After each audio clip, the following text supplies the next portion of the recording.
are about to take part in a time-traveling road trip through pop culture. A road trip with a clear destination and many stops along the way.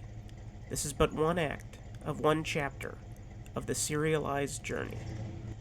So if any of you feel that you do not care to subject your nerves to such a strain, now is your chance to, well, we've warned you. Oh, the matte paintings of Africa are beautiful. Yeah. When we last left off, we used the arrival of a certain Gillman on the Satellite of Love as a springboard to discuss the career of journeyman auteur Jack Arnold, and touched on everything from Aliens Best Left Unseen to the existential dread brought on by diminishing size. This week, we'll truly start to dive into the actual movies of MST3K's 8th season, namely the unbroken run of Universal International efforts. Leech Women, Mole People, Deadly Mantises, Manti, and Things That Just Couldn't Die. As always, I am Ryan Rodriguez, and you are stuck with the Coolness Chronicles Season 1, The History and Legacy of Mystery Science Theater 3000.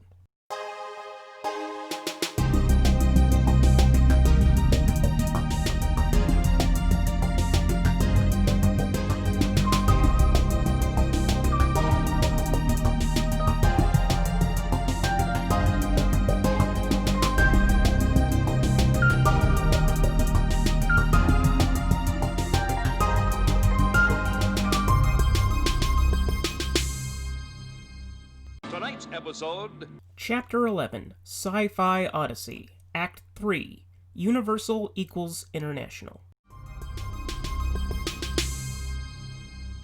Last time, during our discussion of Revenge of the Creature, we addressed the Sci-Fi Channel's request that movies selected for riffing be culled from their parent studio's library, and how the first few episodes accordingly reached a more accomplished level of mediocrity than expected. The parent company was Universal Pictures, now a division of Comcast, the same studio that just 1 year earlier kicked the Best Brains crew in the gut during the production of the MST3K movie. However, the period they chose experiments from, the mid-1950s to the very beginning of the 1960s, represented a very different company with a different name, Universal International. I'm gonna spit in the ocean. The Earth has male pattern baldness. Hey, the Earth from Shannon Lucid's point of view. So the Earth has neutral weather. The world is closed due to massive amounts of snow. Hey, shh, listen, there's a kind of hush all over the world. In weather today, the oceans turned black. Doesn't the fact that it's universal make it international? Before we get to that name, a bit of backstory. April 30th, 1912, New York. The day of incorporation for the Universal Film Manufacturing Company, founded by Carl Laemmle and 8 other enterprising gentlemen that he eventually bought out. Laemmle was already well known in the burgeoning film industry for starting the Yankee Film Company 3 years earlier, which was established to allow film producers and exhibitors to make and sell their own product without having to pay Thomas Edison's Motion Picture Trust.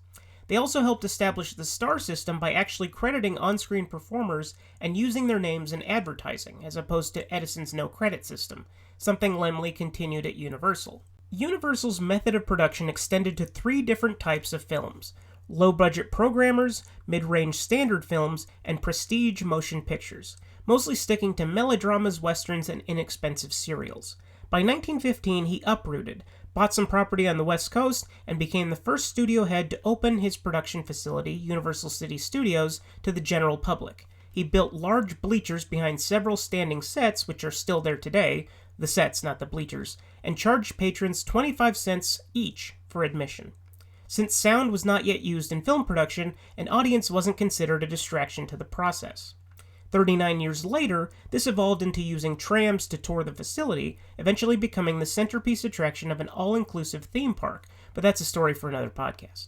Laemmle distinguished Universal from the competition by going smaller in scale in every department. He also didn't pursue ownership of a theater chain, something that was practically synonymous with running a studio at the time, and also self-financed in order to avoid taking on debt, a practice that almost bankrupted Universal when 2 films by Erich von Stroheim went vastly over budget. While Laemmle was a big-picture thinker, the creative decisions implemented by Universal were the product of his former personal secretary, Irving Thalberg, until MGM scooped up Thalberg with a better deal, leaving Universal a second-tier studio for decades. Laemmle turned over the studio to his son, Carl Laemmle Jr., no relation to the fast food franchise, on his 21st birthday. furthering a tradition of nepotism that extended to at least 70 family members on the company payroll at one time. Laemmle Jr.'s reign brought the studio to the same standards set by its rivals, starting sound production, stepping up prestige pictures, and, naturally, buying theaters. The early 1930s were incredibly prosperous for Universal, thanks to the studio's monster boom that began with Dracula and Frankenstein in 1931 and continued with The Mummy and The Invisible Man, as well as prestige films like All Quiet on the Western Front, which was Universal's first Best Picture winner at the Academy Awards. The good times ended in 1936 when Carl Jr. produced a souped-up remake of an earlier 1929 film, Showboat, as a lavish musical with a price tag that the studio's stockholders balked at. Carl Jr. circumvented this by obtaining a loan for $750,000 from Standard Capital Corporation, and then made the disastrous mistake of pledging his family's controlling interest in the studio as collateral. When production went hundreds of thousands of dollars over budget, Standard Capital called in the loan, which Universal could not pay, leading to foreclosure and Standard's seizure of control. Just like that, the Laemmles were out, and the next decade would prove to be fraught with changes. Standard Capital installed their own J. Cheever Cowden as president and chairman, and Cheever wasted no time imposing budget cuts and downscaling ambition. A-list talent contracts mostly dissipated, and by the early 1940s, Universal was back to basics: melodramas, serials, and westerns, and a slew of sequels to the major monster franchises of the 30s, catering to more modest neighborhood theaters, which had always been the studio's bread and butter, but was now the alpha and omega. Then, in 1945, J. Arthur Rank, a British entrepreneur, and producer Kenneth Young bought into a four-way merger with an independent company, International Pictures, and Universal, becoming United World Pictures. United World lasted less than a year, but Rank and the heads of International still saw value in Universal, and reorganized the failed merger into Universal International Pictures in June of 1946. Former International founder William Goetz took over this new studio and initiated a reinvention of the traditional Universal ethos. B-movies, monster sequels, and serials, which were the majority of the studio's output, were curbed in favor of new prestigious slates. The production cycle of 50 films per year was reduced to 35. Despite a few successes with the new status quo, by the late 1940s, Goetz was gone, and the old ways of cheap B-pictures and minor franchises were the focus yet again. J. Arthur Rank sold his shares to the head of Decca Records, who in 1952 were fully in control of Universal International. The studio had a prosperous period with their run of sci-fi hits in the early 1950s, beginning with It Came from Outer Space, but the advent of television dealt a seismic blow to the box office receipts of every studio, and Universal International was certainly not immune. By 1958, the studio was in dire straits, and they sold their backlot to MCA for $11 million, creating a strange nebulous period in which MCA did not produce films, yet owned the land on which they were filmed. MCA brought in big talent, most notably Alfred Hitchcock, who would remain at the studio for the rest of his career, and by 1962, they merged with Universal International's owner, Decca Records, effectively taking over the studio and reconciling the disconnect between backlot and production. The company was rechristened Universal Studios. There would be many more mergers in Universal's history, but that name would remain unchanged.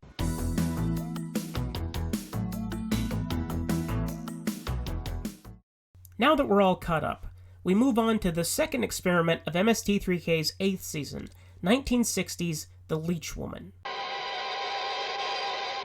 It's a trick. It's another woman. No, it's Mama.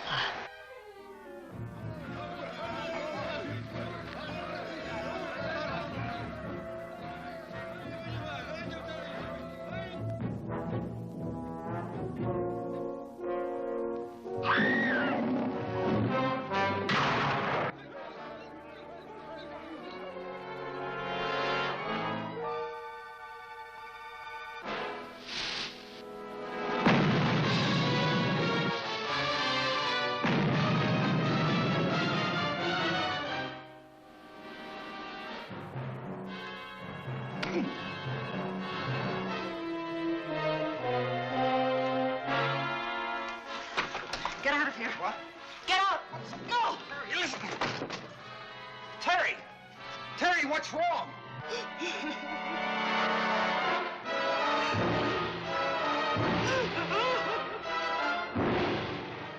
I'm going to be perfectly honest here. My usual extensive plot descriptions are going to be much shorter than usual throughout this hour because the movies we're discussing are, for the most part, dull. Professional and polished compared to, say, the worst of Season 6, but dull. It was a period of transition, bigger than anything previous, so I'm not as crazy about these experiments as I am about later efforts. Leech Woman was one of the last B pictures to be produced by Universal International, and it was chock full of all the deficits the B unit was known for, namely low production values, recycled resources, and endless gobs of stock footage, which was actually the influence of a producer whom we'll discuss shortly. And all of this was made in order to provide a Hammer import, The Brides of Dracula, with a second feature, making it a literal B movie in all senses of the term. The Leech Woman is a horror science fiction hybrid, in that it begins as a mishmash of supernatural mumbo-jumbo and dubious science, and quickly transitions into a proto-slasher and does neither genre justice. It was directed by Edward Dean, who spent the 1950s making B-movies in almost every genre, from musicals to westerns and film noir, before spending most of the 60s out of work and ending his career in episodic television. The screenplay is credited to David Duncan, having previously written a movie we'll discuss later in this episode, The Thing That Couldn't Die, as well as a previous Season 1 experiment, The Black Scorpion, Monster on the Campus for Jack Arnold, George Pal's classic H.G. Wells adaptation of The Time Machine, the English dub of Rodan, and the amazing sci-fi movie Fantastic Voyage, and even an episode of The Outer Limits. The Leech Woman is a step down from most of those achievements. We initially believe our hero to be Dr. Paul Talbot, an endocrinologist and full-bore asshole obsessed with engineering youth, specifically the youth of his supposedly older wife, although the actress playing his wife was actually 14 years younger than he. Paul is introduced berating said wife, June, for being an alcoholic, which is a masterful way of ingratiating a character to the audience. And that our marriage is what a marriage is supposed to be. It's interesting to watch a bottle baby defend her weakness. One thing I can say for you, your approach is always different. Today, it's complete submission. I can't even get a rise out of you. Likewise. You know, I think I like you better when you're sloppy, drunk, and violent. You mean it? That's the real you, and that's the one I like. The one that hates me and gives me a chance to hate back. Here's $2, baby, because that's all you're worth. Now, that's when we're at our best. When we cut through the superficial surface and get down to the fact that we're a cruddy pair. The only difference is, I know what I am. And you... You minx. You try to hide what you are in the fumes of whiskey. It's also worth noting that whenever someone other than Paul speaks in a scene, he stares disinterestedly into the middle distance like the worst screen partner in the worst acting class ever. His wife, for the record, is actually quite pretty, like a late 1950s Rosemary DeWitt, buried underneath grease paint eye bags and a frontier schoolmarm hairdo. After kicking his alky betrothed out of the office, he is visited by Mala, an exceptionally aged woman with a secret. Well, the tests came back, and it turns out you're old. And it turns out that Mala's life has spanned more than a century. I'd be tempted to believe you if you had a birth certificate. Or a major credit card. That is my birth certificate. The brand of the Arab slaver who stole me and my mother from Africa and sold us across the sea 140 years ago. 140 years ago? 140 years ago. The most. Moreover, the African tribe she belongs to possesses a secret pollen that restores women, and possibly men, I don't know, it never comes up, to young age. She offers to share the secret with him if he'll foot the bill for her pilgrimage home so she can die amongst her people. Paul quickly puts together the cash and excitedly drags June along so that he can test out the pollen's effects on her. So it's off to the universal backlot. I mean, the heart of Africa, the continent best known for animal stock footage and offensive makeup. Ignore the hills in the background that look suspiciously like the border of the Hollywood freeway. Boy, are they in Africa. Don't start. Out of Africa. No, there's more in the trunk. I've got the Seagrams, the mixes behind me. Wow, it's a really seamless blending of stock footage. Well, that's a white woman in blackface there. Real Africa. Hollywood Africa. Paul hires a guide to navigate the wilds and locate Mala's tribe, even though she should probably know how to get back to where she's from. and before long, June becomes hip to the fact that she's only on this trip to serve as Paul's guinea pig. Mala's tribe captures our protagonist, and Mala is given the opportunity to demonstrate the restorative properties of the tribe's secret pollen. But first, a disingenuous lecture about the patriarchy from a movie that portrays all women as looks-obsessed and homicidal. For a man, old age has rewards. Shiny purple If he is shins. wise, his gray hairs bring dignity, and he's treated with honor and respect. Batteries are getting low. But for the aged woman, Or me. there is nothing. At best, she's pitied. Getting this, George? More often, her lot is What? of contempt and neglect. What woman lives who has passed the prime of life that would not give her remaining years to reclaim even a few moments of joy and happiness and know the worship of men? She needs bag balm. With that speech, Mala takes a random tribesman, gives him a fatal rabbit punch with a spiky ring, supposedly accessing his pineal gland, which is actually 5 inches to the center of the skull. She mixes the pineal juice with the magic pollen into a potion and ingests it. Presto changeo, gone is the old shriveled lady, in her place is a jungle goddess. No relation. Mala offers June the opportunity to take the potion herself, and considering that the tribe is planning to kill every member of her party, she gets the sacrifice of her choice. In a moment that predated Psycho by 3 months, June selects Paul, whom we were previously led to believe was our protagonist. Paul is placed on the sacrificial mound, kicking and screaming until a fatal rabbit punch renders him donezo. Oh, so long, mincing man-pig character. You were enjoyed. June mixes the pineal juice with the pollen and becomes super glamorous. The guide Paul hired thinks fast and absconds with the ring and the pollen, younger June in tow, and distracts the natives by throwing sticks of lit dynamite into their huts.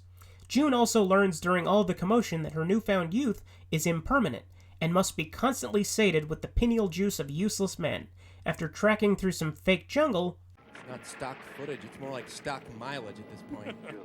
the guide quickly falls into some quicksand, and June takes advantage of his imperiled state with a powerful pineal punch.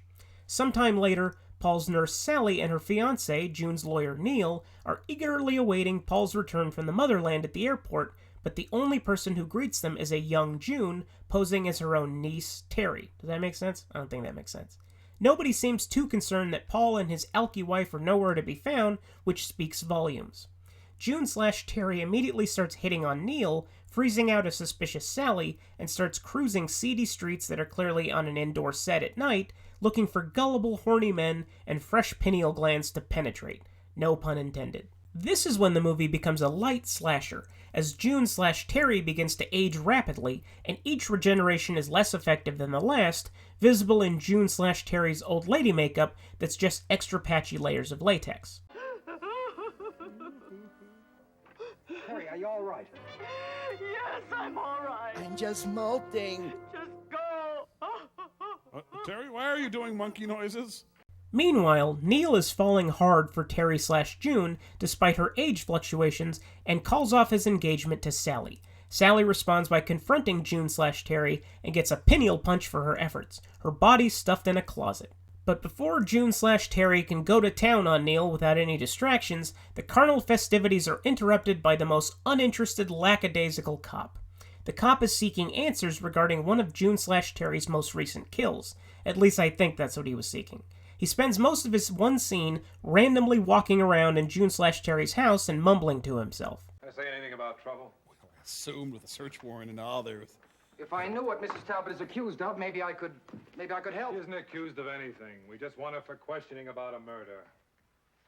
Murder? Did I say anything about murder?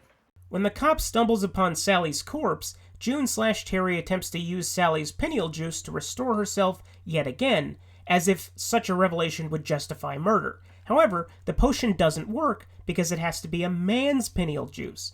The gift of youth was actually a curse the whole time. It turns out the whole movie was a spiritual prequel to Stephen King's Thinner, which I call older. With no more potion at her disposal and a rapidly degrading body, June/Terry hurls herself off a balcony instead of answering for her crimes. Good night, everyone. Old women are evil. Yeah. The Leech Woman episode packs in some great host segments, including some that we played back in November at the start of this chapter. Segment 4 sees Crow and Servo build a pillory on the bridge and try to trick Mike into inadvertently volunteering his pineal juices. That's really nice of you. Say, could you help us check out our pillory here? Hey, when did we get one of these? Oh, before. Yeah, just tuck your head in there real nice, Mike. Oh, okay. I feel a little silly, but okay. Now! Ow, my contact. Ow, jeez. Oh, my God, what happened? That could have slammed right down onto your pineal gland, squirting the precious juice into that beaker. Then we could have drunk of the precious pineal juice and lived forever. Oh, but thank God Mike was saved. Precious pineal juice still coursing through his glands, and we get none. So where's my calendar? It's up your bucket, you corn-shucking moron. Ew, I'm from Wisconsin. I don't want to die. No calendar then, huh? Well, I'll see you later. Crow's response is a great encapsulation of the new personality that Bill Corbett brought to the role: belligerent exasperation and hostility. In the closing segment, Servo gets a little too obsessed with following up a reference he made in the theater earlier, comparing the wrinkly visage of Old Mala to Granny Clampett, and goes out of his way to dubiously justify a sketch that will allow him to say one word in particular. All I want is this one stinking little Beverly Hillbillies sketch. What, Mike, you jealous? Ah, that's it, huh? You're insane with jealousy because I get to play Granny. Yeah, you too, Crow. You're jealous too. Admit it. Right. You know, call it nutty, but it seems like you dreamed this thing up just so you could run around yelling, Jed, No, Jed, not Jed. like that. You fool, like this. Jed! Jed! That. Yeah, it seems to be the whole point of the Enterprise. Oh, nonsense. Granny Clampett is a complex and highly nuanced character, with her own integrity. Well, she doesn't just traipse around the house all day yelling, Jed! Jed! Oh, come on, you're doing it again. Yeah, Mike, let's go get us a couple of Hot Pockets. Yeah, Let's this is get out of here. Okay, Nelson. Lose the jumpsuit, put on the red plaid and overalls. Now! I guess now is as good a time as any to briefly discuss the Clampett family, or as they're better known, the Beverly Hillbillies.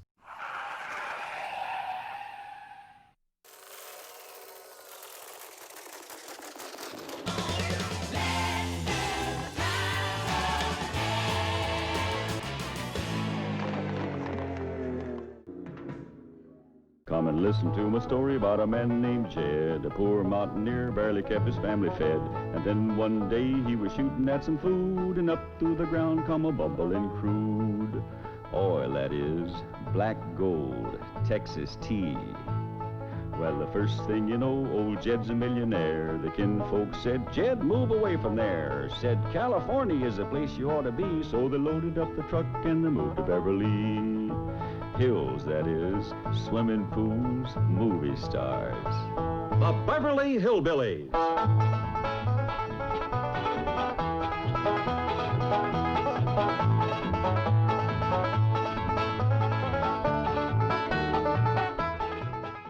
There was something special about sitcoms of the 1960s that did not extend into later decades. The best series had singular, quirky personalities and revolved around what-if concepts, from the surreal inverted conventions of Green Acres to the domesticated macabre of the Addams Family and the suburban magic of Bewitched. Writers in the 70s sought to retake the medium, getting more grounded and controversial, typified by All in the Family, The Jeffersons, and Barney Miller, though there were still brilliant weirdo outliers that had different motives like Soap and Mary Hartman. And the 1980s saw a schism in innovation, from the simply shot but complex in-character Cheers to the cinematic dramedy The Wonder Years, which have been imitated and in some cases improved upon throughout the years that followed. But for the most part, the idea of a concept-based sitcom has kept the 60s in stasis as a bygone era. In 1962, Paul Henning, a staff writer on everything from Fibber McGee and Molly to The Andy Griffith Show, and creator of The Bob Cummings Show, embellished his experiences camping in the Ozarks into the absurdist tale of the Clampett family, a collection of good-natured, if not painfully clueless and simple hicks that stumble upon an oil fortune and uproot to a mansion in Beverly Hills where the most basic of extravagances cause a great deal of consternation and semantic misunderstandings. Buddy Ebsen played stoic widowed patriarch Jed, with Irene Ryan as his theatrical and eccentric mother-in-law Daisy May, aka Granny, Donna Douglas as Jed's knockout tomboy daughter Ellie Mae, and Max Baird Jr. as his hopelessly naive and oblivious nephew, Jethro.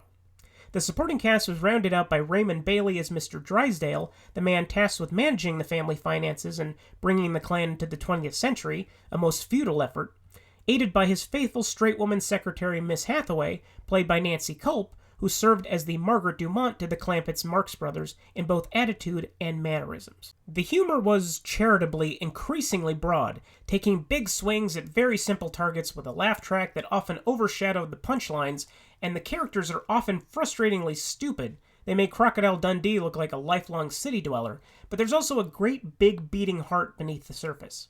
This was best exemplified by the clear love, respect, and desire to protect Jed has for his daughter, enhanced by Buddy Ebsen's ability to project a soft yet rigid dignity. It's also a clear forefather of one of my all-time favorite shows, King of the Hill, which took the idea of cliches on the surface, with feet on the ground and heads in the mundane, and made it more quiet and subtle.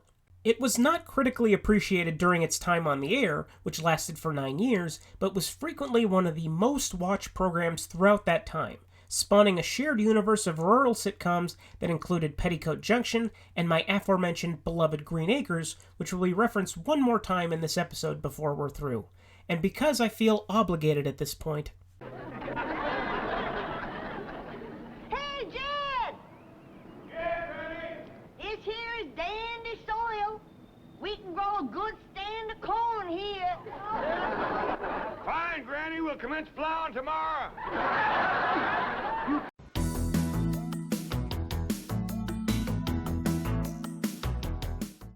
The next two experiments, like the season premiere, were produced by William Allen, essentially the A producer of Universal International's B unit.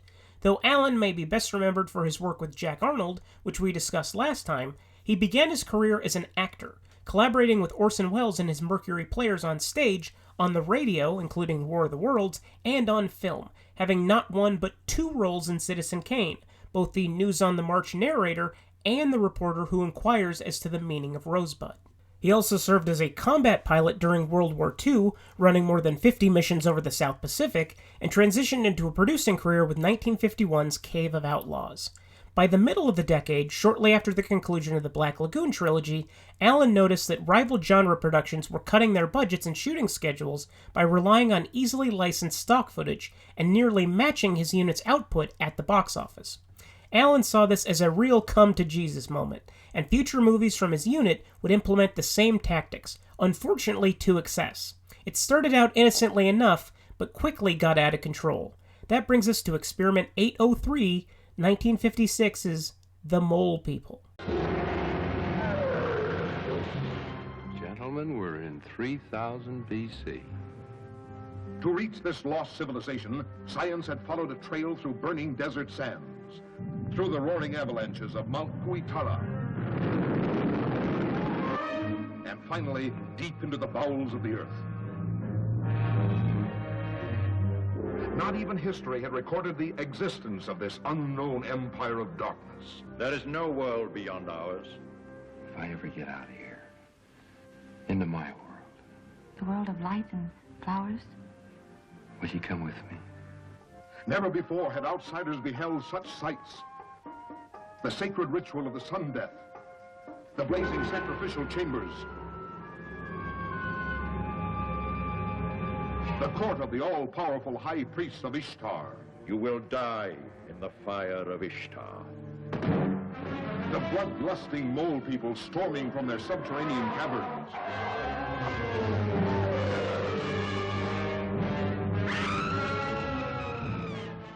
If the Mole People looks familiar, it's because footage of the titular people's subjugated labor monsters was recycled, legally or illegally, I'm not sure, in a Season 5 anti-classic, The Wild, Wild, Wild World of Batwoman. Is that all the wilds? I don't know. It was helmed by Virgil Vogel in his directorial debut after spending a decade and a half as an editor for Universal. Though the movie was financially successful, he directed only a few more movies before working steadily in series television for 3 decades, including frequent MST3K reference points Bonanza, Cannon, The Big Valley, Mission Impossible, and Policewoman, as well as some series we discuss in our Quinn Martin episode, as well as Lancer, which was recently immortalized in Quentin Tarantino's Once Upon a Time in Hollywood.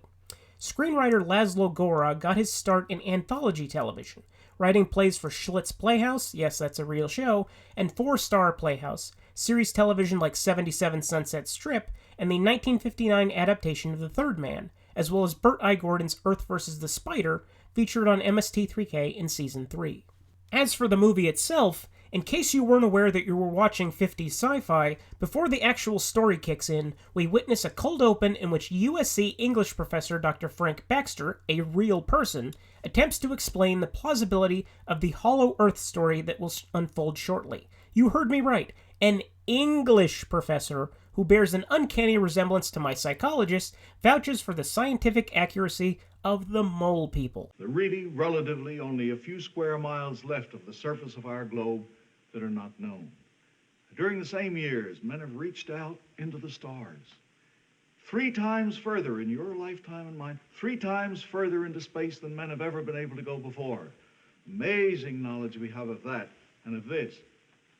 What's inside this globe? What is there beneath our feet as we stand on the earth?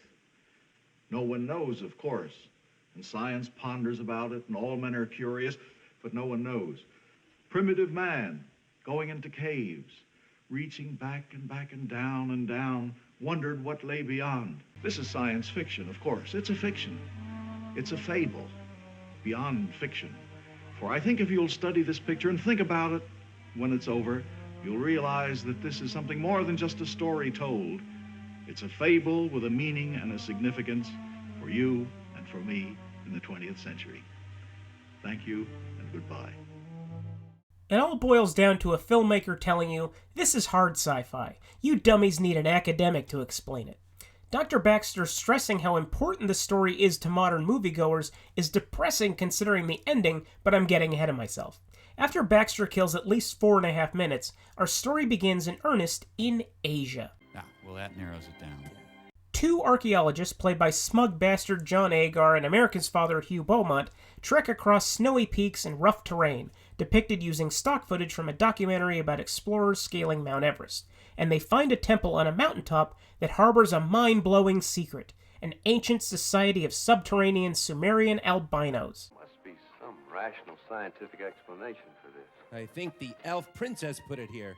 Their society is a monarchy that subsides on mushrooms harvested by a mutant race of monster slaves that look like the unholy love children of the Gorn Captain, the Sleestaks, and the Chitauri, and control their population by subjecting the oldest among them to death in the fires of Ishtar, their vengeful goddess who burns believers and non-believers alike to death, utilizing the horrendous power of sunlight. It's basically a more crude version of Logan's Run, but with burning to death. In either case, you must be destroyed. Or accept workfare. You will die in the fire of Ishtar. Hey, that movie wasn't that bad. I mean... The leader, played by Alfred from the 1966 Batman series, who resembles a pale Fu Manchu crossed with a catfish, immediately issues a death warrant for the archaeologists until Agar presents a flashlight, which weakens the albinos and leads them to believe that the interlopers have harnessed Ishtar's power and mistakes them for gods, which the archaeologists naturally do not deny. Despite being miles underground, the albinos live in an expansive, spacious temple that Agar and Beaumont, along with their useless co-worker played by Nestor Paiva, easily make themselves at home in, sampling the culture and taking in the sights, like the lovely Adad, played by Cynthia Patrick. Adad is a woman born with the quote-unquote mark of darkness, the albino term for pigmentation, and is therefore regarded as a freak in her world and offered to the flashlight-wielding gods to use as they please. When a mole slave kills Paiva during an uprising, and Agar's flashlight finally dims, the albinos immediately doubt Agar and Beaumont's godhood and sentence them to death for the second time, again in the fires of Ishtar, which is unfortunate because their murder chamber is merely a gateway to the surface world and sweet, sweet escape. Agar decides to bring Adad along with them because the two have fallen madly in love, providing the movie's sole story arc. Agar is introduced as the world's most cynical archaeologist, and only after getting some Sumerian tale does he shed his jaded worldview in favor of forbidden romance. Before... We want to rescue the Sharu dynasty from oblivion. That's what archaeologists are for, no? Archaeologists are underpaid publicity agents for deceased royalty. Sam Spade, archaeologist. After. No, my lord. Our gods are always angry and give orders. Oh, she's Catholic. You smile. If I ever get out of here, Into my world. The world of light and flowers? Will you come with me? Yes, my lord. My lord. Can you zip me? What is it? The king wishes to see you at once. He can't remember a line from Carousel. Thanks for the bucket of cold water, Clorox face. I should have cut this off a long time ago. Sunlight. With the power of lemon. To your people, it was a burning death. To me, a leathery tan. But to us, it's life. You see, a long time ago, your people came from our world. Shut up! You're a living proof that that's true. But they didn't understand. That's why they called you the Marked One. It's warm. It's beautiful. And deadly for our friends of the tunnel. That's right. I'm afraid the world of darkness is theirs forever. The priest must have had this secret for thousands of years. Then finally the sun became too strong even for them. Does he have to come with us? You will take me with you. Well, I'd like to, honey, but I'm a gay, married, impotent priest with a terminal illness and occasional herpes, and I'm a hologram on the run from the law. Oh, movie. I'm not a praying man, but if you can hear me, please kill John Agar. He'll be gone soon. And here is where the story truly gets fucked up. The original ending was a semi-happy one, with Agar and Miss Patrick living happily ever after. However, the production code, better known as the Film Censorship Bureau, strictly forbade miscegenation of any kind, and even though both Agar and Patrick were Caucasian, Patrick's character is a Sumerian, and therefore technically of another race. Thus, the end was reshot to have Patrick be abruptly crushed by a pillar right after escaping her underground world and dying in Agar's arms. Lucy! She is a monumentally stupid person. It's ironic, because remember how she hated pillars? Yes, as Dr. Baxter made clear in the cold open, this is really a relevant story for modern moviegoers. How else will they learn the true lessons of life, like never commingling with different races and always keeping your flashlight stocked with batteries? The Mole People episode is packed with quality host segments as we previously discussed, with my favorite bit revolving around Mike's impersonation of the gesturing professor from the experiment's cold open. It starts with Mike in the hex field on the left side of the set, before the bots quickly destroy the illusion and reveal that Mike is actually on the right side of the bridge doing his little bit. Gesture professor from the beginning of the film. I just came to update you on a few of the down. Hey, Mike, come on over here, layers honey. of. No, it's me, the professor. Down. I'm going fine, down, we'll come over there. Down. That's gonna be hard. I wish you could. Oh, yeah. But I'm See you in a here at sec. the university. Now let's get this over with. I hate these moments. Well, he brought it on himself. Does he realize how this kind of thing reflects on the entire satellite? Probably not. Sad, really. Down. I'm going down. Okay, You can see stop how it, the Mike. concentric layers. Mike, as they stop go. it. So, Mike, I'm a guy watching you do this impression. Where do I laugh? Mike. There are two fun factoids about this bit. First, there's a little sleight-of-hand camera trick that allows Mike to move from one side of the satellite to the other, accompanied by panning away, having the bots pause in front of the hallway as they make their way across the bridge, and Mike moving from his previous mark to the other side behind the camera. Secondly, the voice Mike uses is very similar to his first impersonation of Jack Perkins back in Season 3. Speaking of Season 3, remember when Frank and Forrester would occasionally refer to and interact with two hench people in Deep 13 named Jerry and Sylvia? Well, Jerry and Sylvia were actually two interns in Mole People costumes. More accurately, Mole People slaves, but let's not split hairs. The writers neglected to reference the duo in this episode, which leads me to one conclusion. They forgot Jerry and Sylvia ever existed. Certainly not the most egregious error in the show's history, but disappointing in retrospect. Moving on, William Allen followed up the Mole People with a western, Gun for a Coward, before quickly returning to light sci-fi monster movies with 1957's stock footage palooza, Experiment 804, The Deadly Mantis. Where are they? Where are the bodies? Easy. In all the kingdom of the living, there is no more deadly or voracious creature than the praying mantis. You think you'll be able to drive it out to sea? I hope so. Every device of military science, every defensive weapon, radar, planes, rockets, marshaled to destroy 1,000 tons of beastly fury. A monster leaving a trail of carnage, spreading panic across a continent. Hit the alert button. Yes, sir.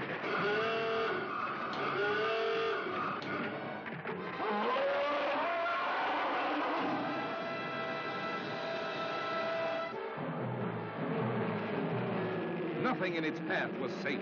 Not the planes in the sky. Not the ships at sea. Not for me. Nor the vehicles on the ground.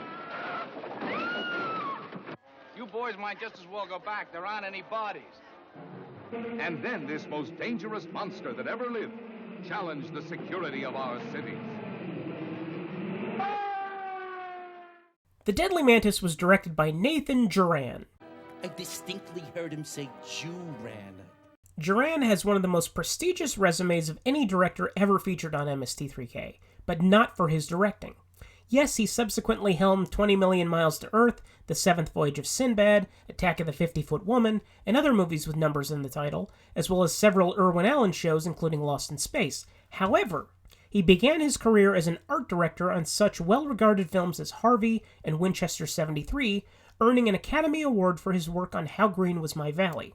Writer Martin Berkeley previously turned in a teleplay for Alfred Hitchcock Presents, as well as 3 screenplays for Jack Arnold, Revenge of the Creature, Tarantula, and Red Sundown, and worked off a story treatment from William Allen himself. Have you seen Them, the film about giant killer ants, but wish that it was made up of 80% stock footage, and that the ants were replaced by a giant praying mantis that, because of issues of scale, is never the same size twice? Well, the Deadly Mantis is here to answer your unfortunate prayers. I have instant hesitation at the thought of a 78-minute movie that doesn't provide newly filmed footage until the 7-minute mark, but that is what we have to work with here. A 200-foot mantis is freed from its cryogenic slumber and reanimated in the North Pole when a South Sea volcano melts the ice caps that had imprisoned the prehistoric insect. The mantis then goes on a highly destructive rampage, but since no one survives his attacks, the government is puzzled as to what is causing all the mayhem. The crisis is handed over to the Continental Air Defense, aka CONAD. Well, where do we go from here? We'll have to let Conad worry about that. Conan? Gonad, I think. This is CONAD. And you are? The Continental Air Defense Command at Colorado Springs. The focal point of the supersonic shield that guards the North American continent. And Children's Palace. A shield that could mean the difference between life and death for millions of Americans. Phone races. These are hot phones. Using them, it takes only 15 seconds to talk to Alaska. A dime a minute. 10 seconds to alert Newfoundland. Not that you'd want to. 5 seconds to contact you. Me? 3 seconds to reach the Pentagon Command Post. But it's a party line, so it's always busy. Colonel Joe Parkman of the military discovers a large pointed object in the snow at one of the disaster areas and brings it to CONAD, which calls in a paleontologist from the Museum of Natural History, Dr. Nedrick Jackson, to aid the military in determining the origin of the object, which he deduces is a spur from an insect's leg, and makes his point very forcefully. Suppose the Siberians hadn't been in such a hurry to slice them up for steak. Suppose they were still alive when found in the ice. Jerk. Does your learned young friend always go on like this? All right, Professor. You know as well as I do that if living organism is frozen quickly enough, it is theoretically possible to stop the living protoplasm from changing their geometrical patterns, Punch him in the which throat. always happens when death occurs. Beat him. Theoretically, yes. Is it unreasonable then to ask yourself whether the mammoths mightn't have remained alive all those years, and it was the Siberians who killed them before they had a chance to thaw out and breathe again? Damn Siberians wreck everything. You believe this? Well, I don't disbelieve it. I'll go along with it till someone comes up with a better theory. Leave me alone. 5 men have vanished. My heart. To die is one thing. To disappear without a trace suggests complete destruction. Dr. Jackson is sent to the Arctic after an Inuit tribe, courtesy of stock footage naturally, is attacked by the mantis and manages to give the military a clear description of their attacker. The situation is complicated somewhat by the arrival of Museum Magazine editor Marge Blaine, who, in case the name wasn't a dead giveaway, is a lady person. I'm magazine editor for the Museum of Natural History. How do you do? How do you do? I asked you first. That'll be all, man. Yeah, I think this guy is familiar with dishonorable discharge. Gonna see strange things behind that glass, ma'am. It looks like you don't have too many women up here, Colonel. Hey, well, we have a little joke up here. Woman. There's a girl behind every tree. Woman. Show us your lady things. Soon the mantis flies off to cause damage elsewhere, attacking a boat on the Canadian coast before resurfacing atop the Washington Monument in D.C. Well, that's no good. He'd have to be doing better than 200 miles an hour. Why not, Joe? We're dealing with an insect.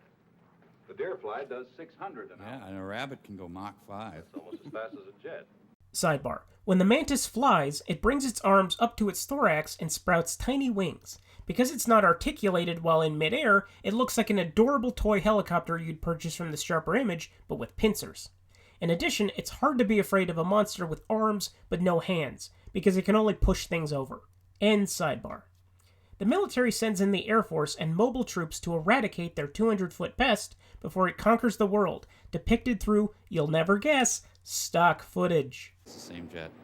That's the same jet. Cheap. Please go up. Come on, please go up. You're grinding them. I love how they're using jets from about 12 different eras. Highway to the cheap stock footage. Meanwhile, Marge and Joe, remember Joe, take the time to sit in a car in the middle of all the mayhem and go to town on each other like a couple of naughty teenagers. Present tongue. What's he doing with his jaw? That's chilling. Yuck. Oh my God. Looks like Scott Hamilton here. It's too dangerous to drive in fog like this. Remember what happened to that train back there? She's retracting her neck like a turtle. Brigadier General Love. Colonel Feelgood. This is more dangerous. We better get going. But I got a mantis in my panties. I see there's an Amanda Beardsley Film Festival. So did you like meeting my privates? I mean the guys back at the base. Joe then hops in a plane and tries to direct the airborne mantis towards the sea, but because of a thick fog, ends up crashing into it, sending the wounded bug toward terra firma, where it crawls into the Manhattan Tunnel as Joe safely parachutes to the ground. Conad seals off the tunnel and bombards the mantis with bullets and chemical bombs, which seem to have no effect until Joe throws one of the bombs in its face, and it slowly limps out of this mortal coil. Move towards the bug zapper, mantis. I'm going down a long pest strip.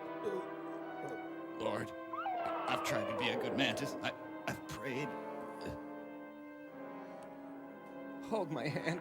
I hear those gentle voices calling, big green bug.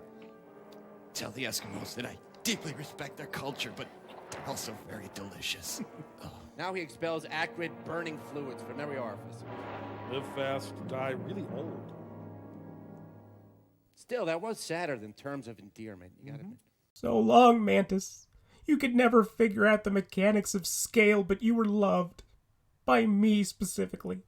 I can't speak for anyone else. The Deadly Mantis episode was fairly well covered at the beginning of this chapter, as Mike and the bots undertake a cosmic road trip after Mike accidentally destroys his first planet. However, there was one bit that I wanted to play that I just couldn't fit into that hour. It's a rare example of Bill and Jim Mallon playing off each other that is so well done, however minor, it makes me wish that they could have had more interactions before Jim left the role of Gypsy. Oh, we'll be right back. Am I done? Yeah, you can knock off for the day. Okay. The last episode for this week is also the last Universal International effort in Season 8, although Universal Television will rear its ugly head towards the midpoint of the season with turkeys aplenty. Experiment 805, 1958's The Thing That Couldn't Die. Great was the curse laid upon it. Great was the evil power granted it. Buried for 400 years, it still lives. Stare into these eyes if you dare, for every woman that does becomes a willing slave to the thing that couldn't die. You're not the same girl you were yesterday. Yesterday I was trying to do what was right. I was afraid. But I'm not afraid anymore. And every man becomes a monster. There's another casket buried somewhere on the ranch, Jessica, and Mr. Ash has promised us $5,000 if we can find it. Isn't it enough that 2 men are dead? Do the rest of you want to die, too? Greed had made them unearth a monstrous evil centuries old. Now they, and they alone, had to face the consequences.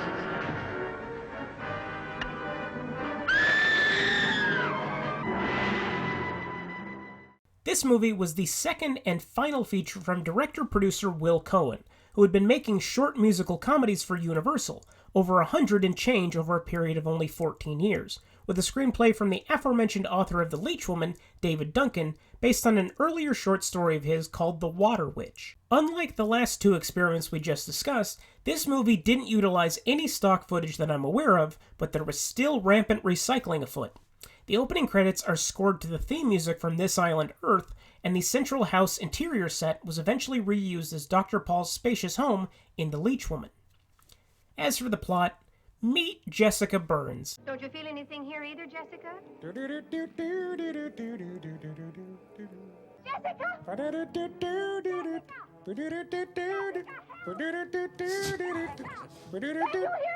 No, your voice isn't piercing enough. Jessica lives on a modest dude ranch with her Aunt Flavia, whose name was used for Bridget Nelson's character when Observer, Bobo, and Pearl end up in Roman times, and believe it or not, Jessica's psychic. One day, while looking for water with a divining rod, she and the bulky handyman stumble upon a well with a mysterious ancient box inside it. Jessica strongly believes the box to be evil, Aunt Flavia believes it to be important, and Jessica's suitor Gordon believes that an archaeologist is needed to properly analyze it, and the ranch foreman believes that there's treasure inside, waiting to be looted. Did you measure the treasure chest? A wonderful find. Well, I'm going to read my favorite Shakespeare play, Measure for Measure. Chest. The treasure's gone. They took my treasure, and I feel displeasure. I told you it was evil.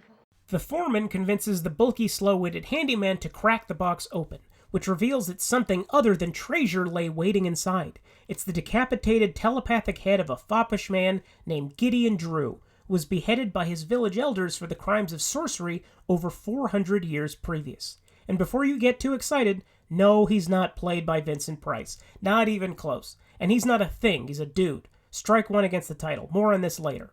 Gideon's noggin develops a mental hold over the handyman, demonstrated by staring at him with wide eyes, makes him murder the foreman and carry his head around the ranch. Gideon needs to be reunited with his body to return to the peak of his powers, so he instructs the handyman to locate the rest of his corpse in a coffin buried somewhere on the ranch while he rests on a shelf in the closet. In the meantime, he takes control of another woman living on the ranch, Linda, who seemingly tries to seduce Jessica for unclear reasons, though the bots in the Mystery Science Theater are all for it. Aren't you coming to bed, Linda? Oh, wow! Whoa. This is now officially the best movie in the whole wide world. Well, I sure enjoyed my time in the closet. I was just fluffing up my pillowed hangers and... I was just hosing down my hat boxes. Yes! Why are you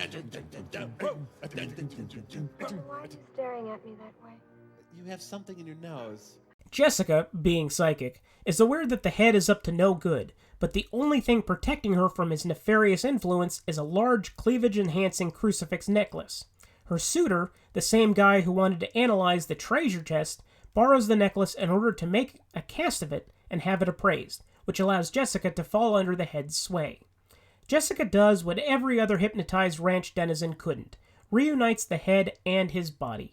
But before Gideon is fully restored, Jessica's suitor realizes the power of her necklace and drops it into the coffin, which disintegrates Gideon instantly, further invalidating the title, 'cause he's dead now.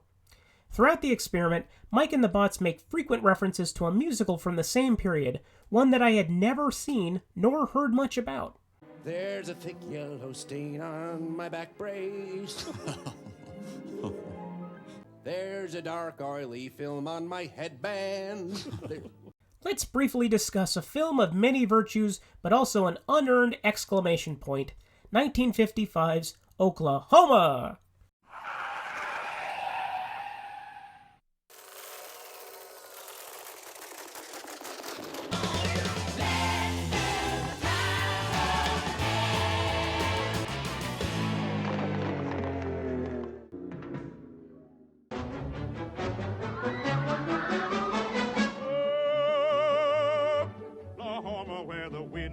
Sweeping down the plain, and the waving wheat can sure smell sweet when the wind comes right behind the rain. Oh, Oklahoma, every night my honey lamb and I sit alone and talk and watch a hawk making lazy circles in the sky. We know we belong to the land, and the land we belong to is grand. And when we say, hi-yi-fi-oh-yay, we're only saying you're doing fine, Oklahoma, Oklahoma, okay. I didn't grow up with a lot of appreciation for musicals, despite working in the crew of a community theater in my teens, so a lot of these references are lost on me. In terms of reference recognition, lyrics from musicals rest snugly below 60s television, which explains the sheer dearth of television detours we've taken thus far. Rodgers and Hammerstein's Oklahoma opened on Broadway in 1943 to great acclaim. It was a key chapter in the birth of the book musical, in which song and dance advance and enhance the story and emotion in a more cinematic structure.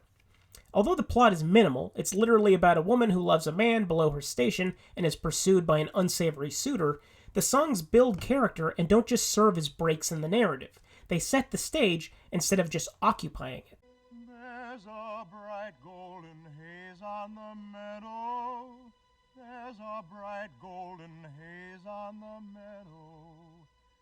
The corn is as high as an elephant's eye, and it looks like it's climbing clear up to the sky.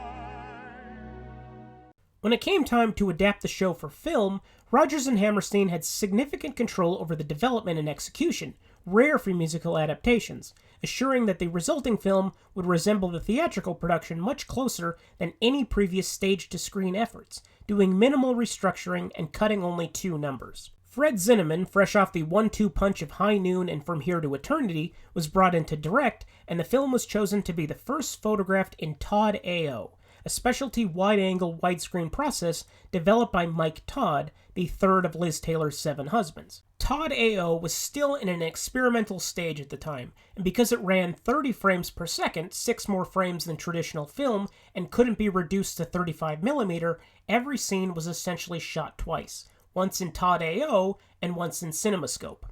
Todd AO was designed to put the audience in the middle of the frame, stretching beyond the traditional proscenium arch and providing a more picture and immersion. Because the process was still so green, nobody knew how to fully implement its benefits, and the final film toggles back and forth between breathtakingly vivid and very stagey. As for the vivid, the visceral runaway carriage scene is one of the most white-knuckle, dangerous-looking sequences I've ever seen, and in terms of stagey, most musical numbers that don't involve dancing take place in the dead center of frame, with minimal movement in front of and behind the camera, aside from an expressionistic dream ballet in the second act.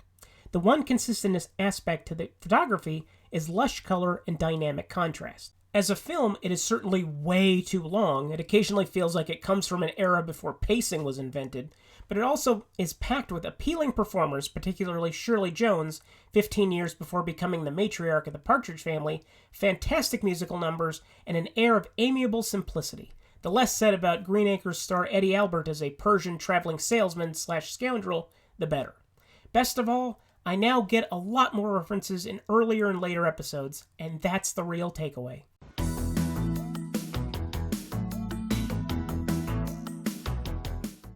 The Thing That Couldn't Die episode is the series' introduction to The Observers, which we covered last month at the start of this chapter, but it contains a host segment that stands apart from the story arc and is easily in my top 5 highlights of the season. It turns out that in the 500 years that Crow spent alone on the SOL, he was somewhat productive and evolved beyond his humble screenwriter origins, venturing into the role of documentary filmmaker.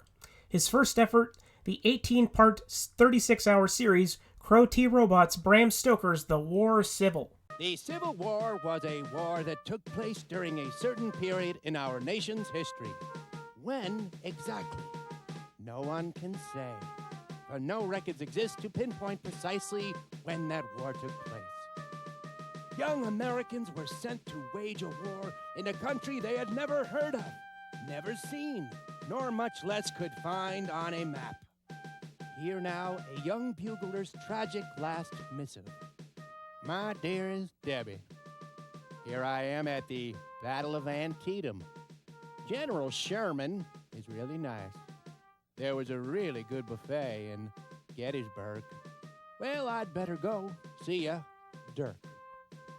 Clearly, tensions between Abraham Lincoln, General George McClellan, and Neville Chamberlain were escalating.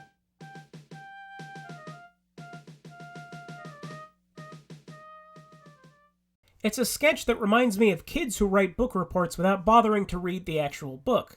I know I did it at least twice, and in terms of sheer misinformation, it rivals Crow's next documentary, which questions the existence of women and treats them like Bigfoot. We'll get to that one when we get to hobgoblins in the next chapter. And that is where we end this act of the Coolness Chronicles. Next week is our customary bonus episode that is exclusive to Patreon, but 2 weeks from today, we'll continue this deep dive into Season 8 with a big heaping gob of movies from the vaults of American International Pictures, Past Lives, Time Barriers, Shady Hypnotists, and Teenage Werewolves. All that and much, much more as we continue to chart the history and legacy of Mystery Science Theater 3000.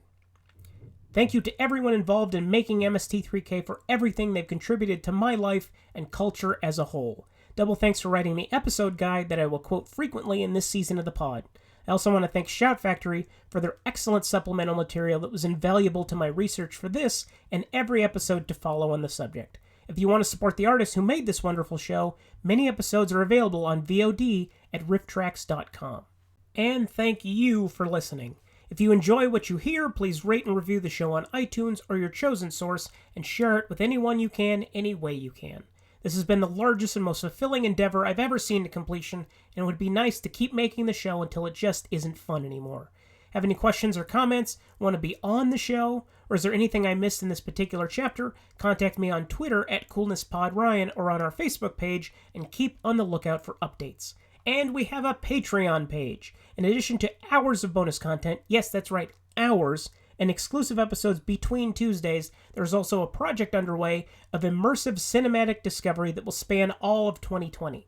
If you want to be part of the adventure, just go to patreon.com/coolnesschronicles. That's already proven to be quite a bit of fun, and it can only get more interesting from here. Until next time, do what you love, don't be a dick, and as always... Church shouldn't be a chore. It should help you in your daily life. It should, but it doesn't.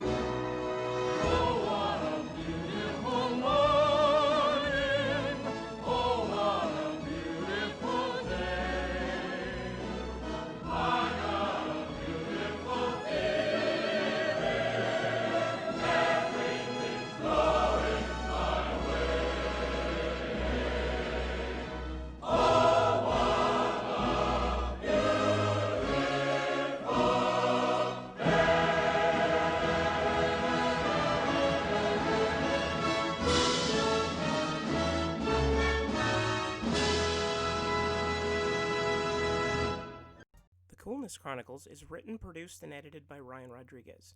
Executive producers are Tracy Rodriguez and Luis Rodriguez. Original music by Bildschirm. Please visit bildschirm.bandcamp.com for more information.